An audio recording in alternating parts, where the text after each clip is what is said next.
Today's shoutout is for a game. What game is that, Miles? Well, I'll tell you. It's Pokemon Ranger for the Nintendo DS. This game came out on the Nintendo DS, I just said that, and it changes up the Pokemon mechanic a lot. I'm not going to tell you how because you need to play the game, but trust me, I finished this when I was 9, and I remember it being loads of fun, and it was music. Actually, I love the music. Please play it, it's really cool. It's Nintendo DS, Pokemon Ranger, go.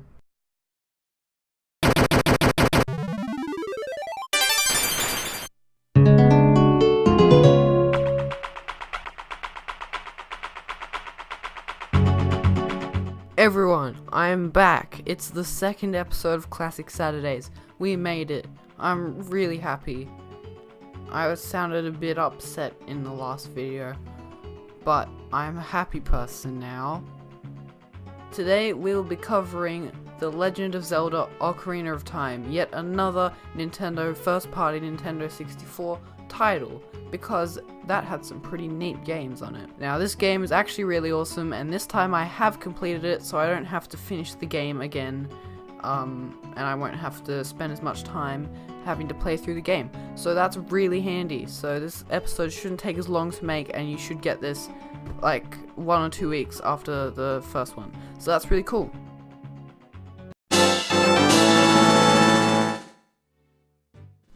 It would be interesting if this series blew up and became something really amazing, and I come back and watch this in 5 years and like, hey, little Miles is really dumb and couldn't do videos very well. Anyway, we're back. It is the second episode, and it's only been 2 weeks, hopefully, since the last episode.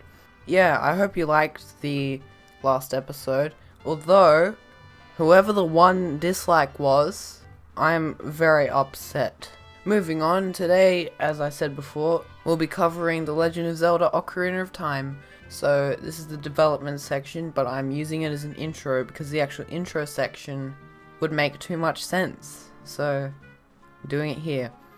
So yeah, I have actually finished this game, so as I said that before as well, I don't need to finish it again. I probably will anyway, because I'd like to play the game again. But yeah, so I actually know a lot more going into this than the Mario 64 episode, so this shouldn't take as long to make. Yeah, development, let's go. The story of Ocarina of Time's development starts back in the Dark Ages, the 1990s. The first time the public got to see what would become Ocarina of Time was in a tech demo shown off by Nintendo in 1995. The tech demo depicted Link fighting a metal shiny monster of some kind, which kind of looks like Metal Mario from Super Mario 64. This obviously excited the Zelda community immensely, as Super Mario 64 had already been announced and was confirmed as being developed as a 3D Mario game. This excited everyone because, hey, Super Mario 64 looks mind-blowing, and they've just showed footage of 3D Zelda. At that point, there was no announcement, it was just a tech demo, but it still got everyone really excited. The next time the public got to see the game was in 1996 at Space World during Nintendo's demo reel. In the reel, Link, who was now taller and more uniquely designed, and he had blonde hair now, was shown in a few clips walking through some different areas. This excited everyone even more, and shortly after, Shigeru Miyamoto, our favorite Nintendo employee, announced the game with its working title, The Legend of Zelda 64. How creative. Early on, the game borrowed a lot from Super Mario 64, as by that point, Mario 64 had already had some major progress in its development cycle. Originally, the game was set to be released on the Nintendo 64 disk drive, which added a few more features to the Nintendo 64, like internet connection. On your mark, get set. We're riding on the internet. More memory, and wouldn't you know it, discs. Zelda 64 was going to take advantage of the disk drive by making Link's movements more fluid, bigger environments, and apparently make permanent changes to the world, like footprints in sand, and keep those changes forever using the extra memory of the N64 disk drive. Being the next game in the series after A Link to the Past, a lot of expectation was put on Nintendo to deliver an even more ambitious game. However, according to low developer interest and sales, the Nintendo 64 disk drive wasn't a huge success, and in turn, the Zelda 64 development team decided to scale their game down and release it on a standard N64 cartridge. This presented the team with another set of problems, such as less memory to work with and more constraints on what Link could and couldn't do. While the game was being developed, however, numerous important features were implemented which were essential to the game, such as a similar shadow system to Super Mario 64 and the Navi targeting system. The creation of this system can still be seen in major video games today, where the camera and main character lock onto a certain thing like an enemy or NPC. As I said in the previous episode, music is a big part of video games, and also as I said in the last episode, Koji Kondo is a really good musician, and guess what, he's back for Ocarina of Time, and he created these amazing themes. Have a listen.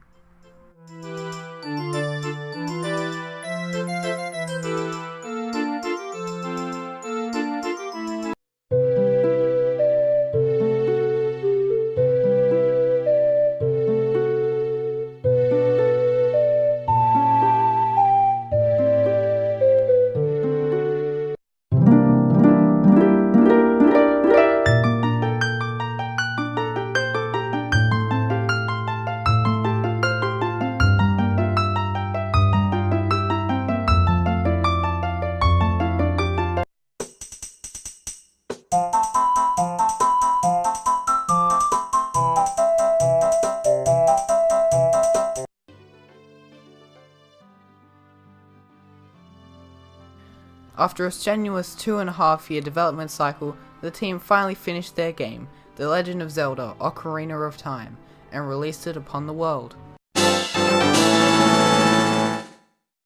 The Legend of Zelda: Ocarina of Time released on the Nintendo 64 on the 21st of November 1998. There's also another game which came out in 1998 which I might be featuring on this series. When it released, it received stellar reviews, and to this day, it's still one of the best rated games of all time. Ocarina of Time started selling really fast, and apparently sold 7,600,000 copies in total.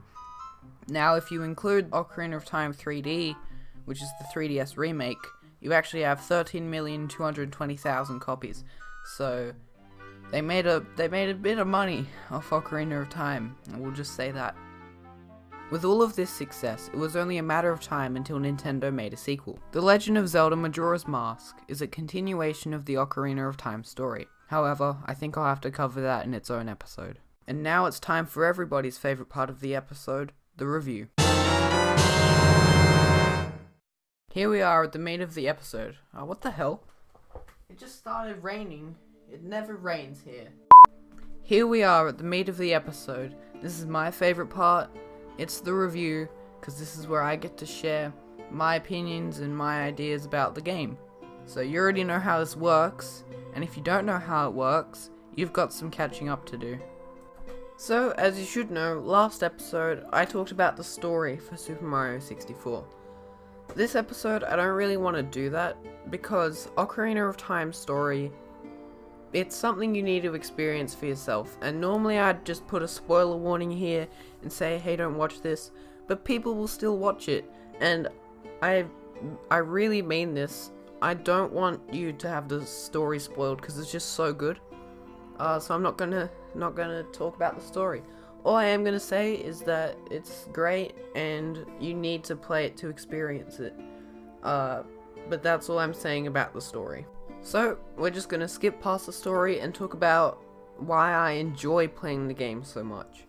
So first of all, a lot of the characters have a lot of depth. That's kind of part of the story, so I can't really explain why in some parts, particularly Zelda's character, and also the main villain. There's got some very interesting story arcs. But also, like I said in Mario 64, I was very happy that the game wasn't really linear. Ocarina of Time has a pretty linear story, but pretty early on you can see, oh wow, there's a bit of a plot twist and you're like, hey, that's pretty clever. And you'll know what I'm talking about when you play the game. It's pretty early on, but Ocarina of Time still has some non-linear parts. So there are some areas which are completely optional, you don't even have to do. But if you do go through them, you get extra hearts, for example, and stuff like that. And that's where the game really shines. It takes a lot from Mario 64, and it just amplifies it to the extreme, and I think they did it perfectly. It's the right balance of non-linear and linear story, which I'm very proud of Nintendo. And also, the game world is massive. It's not as big as Twilight Princess and Breath of the Wild, both of which I'll talk about in a second, briefly. But yeah, the game world is huge, and for a Nintendo 64 game, I'm surprised it even runs on the Nintendo 64. I mean, you know, Nintendo are genius people, so I'm sure they figured out a cool way to do that. But yeah, so the game world's massive. You can basically go pretty much everywhere pretty early on. There are some areas you can't access until after that plot twist thing I talked about. But yeah, once you do have access to everything, you just wander around the world for hours upon end. And even though, compared to newer games, it's actually a fairly small world, it genuinely feels like this massive world with actual people that live there. And I think that's another big part of why this game is just so perfect. Now, to make the world so massive as well, I think Koji Kondo's music played a big part with this, and I already put some tracks in earlier, and I can't wait for the copyright claims from Nintendo. Thank you guys. But yeah, so I think the music is a massive part of this game. I won't play anymore because I'm scared for Nintendo's copyright team. Speaking of things I mentioned before, the Navi targeting system, where you hold down a button in the camera and Link locks onto an enemy or an NPC or whatever, so he can hit it or talk to it, or whatever you do to NPCs in video games. That's still in Zelda games today, which I'm not surprised, honestly, because it's just such an important feature. And most 3D games these days have also started implementing that feature too. And that just shows you how Nintendo keeps innovating. Except the Wii U. So I did say I would mention Twilight Princess and Breath of the Wild here, and also I did mention Majora's Mask earlier. Most of the 3D Zeldas after Ocarina of Time they take an element from it, because it just revolutionized Zelda so much. So Twilight Princess, which I may do an episode on, it is one of my favorite games, and I would love to do an episode on it. It's just not that old. It came out in 2006, so I'm not sure. Tell me if I should do a Twilight Princess episode. I'll probably do a poll on Twitter or something. But yeah, so it has a big open world as well. It's got a pretty linear story, and it's also got some interesting plot twists. It borrows a lot from Ocarina of Time, and if you play Ocarina of Time first and then play Twilight Princess, it will feel like a very similar game. Yeah, that's kind of all it really borrows. It has like a few references too, such as the hero's shade, but we won't go into that, because I will blabber on about Twilight Princess for my whole life if I wanted to, which I kind of do, but I have to contain myself. And Breath of the Wild, which released March 3rd last year, I probably will not do an episode on this because it's only a year old. Maybe in a few years, sure, but not right now. So that game, even bigger world. Actually, it's got one of the biggest worlds in video games, basically. That borrows a lot from Ocarina of Time too. It's got references to all of the Zelda games all over the place, but Ocarina of Time seems to have a running theme of just sneaking into Breath of the Wild's story and locations. When I was playing through Breath of the Wild, I was like, hey, I've been here before in Ocarina of Time. So, yeah, cool references. And without Ocarina of Time, Twilight Princess and Breath of the Wild may not even exist, and if they did, they would be completely different games. So, without Ocarina of Time, we wouldn't have Breath of the Wild. Like I said in the previous episode, we wouldn't have Super Mario Odyssey without Mario 64. Well, we wouldn't have Breath of the Wild without Ocarina of Time, and also all of the other 3D Zeldas. After going through 9 dungeons and killing the final boss, Link finishes his adventure, and everything is returned to peace until Majora's Mask. And by that, we end the review. Well, not quite. I still have to rate the game and stuff. So yeah, I do wish I could have talked about the story, but honestly, it's just better if you experience it for yourself, because it's a great story. I'm going to stop saying that now. Go and play the game. But yeah, what do I rate this game? That's an excellent question. Let me answer it here. I rate this game 9.99 out of 10. There's pretty much nothing wrong with this game. I mean, sometimes the camera goes out of bounds. That's like the one thing I can think of that's actually bad with this game. That's not even a big issue anyway. Oh yeah, this game has a few glitches too. Check out glitches for this game, they're pretty cool. But yeah, 9.99 out of 10. Thanks for watching this episode. Oh, I still have to do the summary. Hang on a second. Let me do that real quick. And just like that, we've made it to the end of the second episode of Classic Saturdays. I'm pretty happy with how the series is going so far. I'm not happy with the release schedule of this episode. It took me way too long. I just had a lot on. I'm sorry. But I did get it done, so hooray. Hopefully the series grows even better, and next episode, I can't remember which one, we're either doing Pokemon Red, Blue, and Green, or Sonic the Hedgehog 1, so look forward to that. If not, then the next episode will either be Sonic or Pokemon. And then after that, we'll be doing Half-Life, so stay tuned for that. That'll be lots of fun. So the 5th episode will be Half-Life. Keep your eye out for that. Okay, I'm going to come up with the order right here. 3rd episode's going to be Pokemon. 4th episode is Sonic. 5th episode is Half-Life, and so on. So, yeah, thank you so much for watching. Click the little subscribe button below. Click the little bell, because YouTube's being a bit stupid right now and it won't actually notify you. With my uploads, it will, even though you're subscribed, YouTube doesn't really care. It won't tell you. So click the bell and it will tell you when I upload videos. Leave a comment. Any suggestions for new games, any feedback would be appreciated. How do you end a video?